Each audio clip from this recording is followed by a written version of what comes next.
So, Doki Doki Literature Club Plus is an updated re-release of the original freeware psychological horror dating simulator that came out several months ago now. I was already familiar with Doki Doki Literature Club before the re-release, having watched several playthroughs, so I was mostly curious about DDLC Plus for the side stories and any additional lore that might be provided. I got what I expected, some cute side stories and some additional lore to the setting of DDLC. While I am okay with most of it, there is one very small detail that kind of undoes the whole thing for me. Monica is the president of the literature club, and for some reason or another, she gains awareness that she is part of a program living in a manufactured reality. While the exact details of her motivations are not fully laid out bare, and thus some of what I will be saying is somewhat up to interpretation, the base premise is that learning this causes her to undergo an existential crisis. Her reality and everyone and everything she loves, or has ever even known within it, are fake and made by somebody else. In my own understanding of events, a part of her becomes desperate to connect with the real world in order to prove herself as a real person in a fake world. I mean, if I found out my reality was a simulation, I know I would want to prove myself to be real, to show that my thoughts and feelings and life and presence matter. This causes her to become callous and apathetic towards her world and the people within it, brushing it all aside as fake and pointless and lesser, even though she loves her world and her friends, and instead becoming interested in the main character, or, more specifically, the player playing the main character, as her connection with reality. However, the way Monica goes about it is controlled by the program of DDLC itself. For one, it seems the game does not want Monica to have private moments with the main character and is deliberate in shutting down any chance of them connecting. In one scene in Act 2, she's talking with the main character in the hallway before the screen starts fading to black and Monica freaks out and asks for it to stop. However, the other way she is limited is that she is, at the end of the day, a character in a dating simulator. She understands herself and the player character to be real people, and thus she does everything in her power to connect with reality. But even despite being an undateable option, even despite having all this so-called autonomy, the only way she can think of to meaningfully interact with the real person behind the protagonist character is the same way everyone else in this fabricated reality knows how to interact with them. Dating them. In fact, when she's deleted by the player in Act 3, she says she can't help still being in love with them, even though she was betrayed and effectively murdered by them. The tragedy of her character is that for all she is ultimately still a program in a video game who must answer to that programming. In DDLC Plus, there is a tab for emails sent by people in the real world of the universe of DDLC.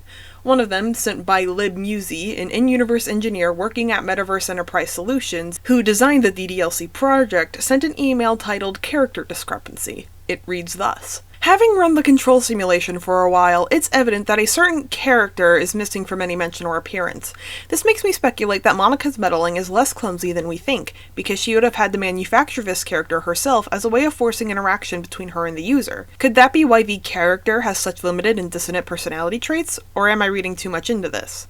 I'll open an issue to start tracking info and observations on the anomaly of this character appearing. For reference, the control simulation is the side stories, wherein Monica has no awareness of being a fictional character, and wherein the main character does not make an appearance. Here's my theory. Dan Salvato wrote this in order to delegitimize the protagonist as a character.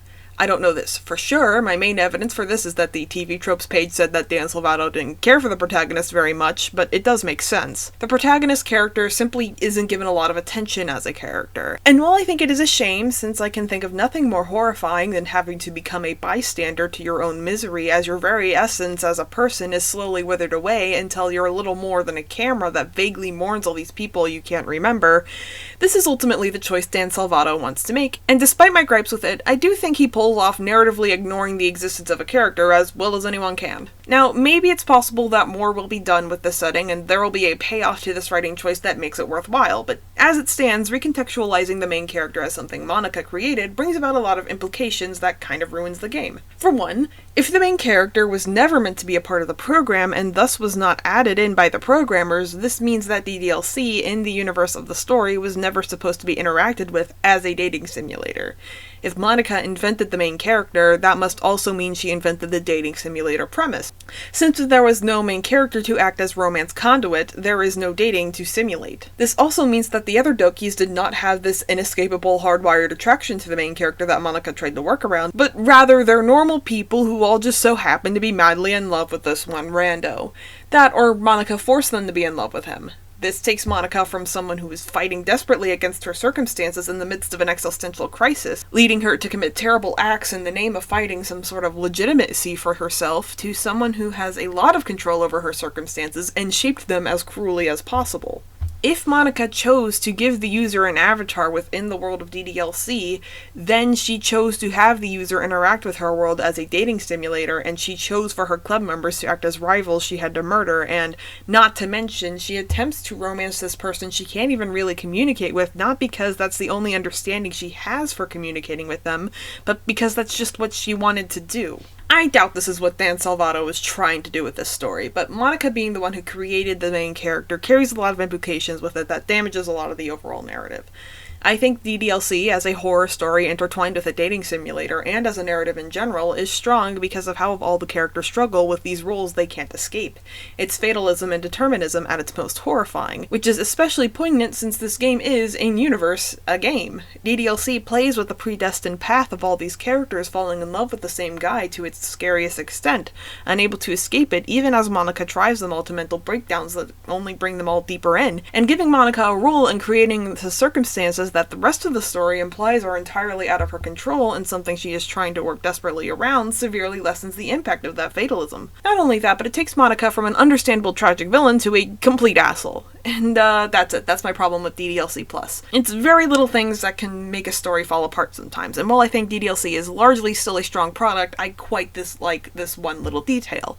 Dan Salvato, if you're watching this right now, I hope you're taking this as the constructive criticism it's intended to be, and I wish you luck on all of your writing projects in the future, regardless of whether or not you change anything based on my one itsy-bitsy little gripe from one little person or not. Also, I really liked your game. So thank you for watching, and also thank you everyone who watched and engaged with my last video. It's been really exciting to see all the views and likes it's getting. I've got more videos coming out sooner or later, and some bigger projects I'm excited for, so stay tuned.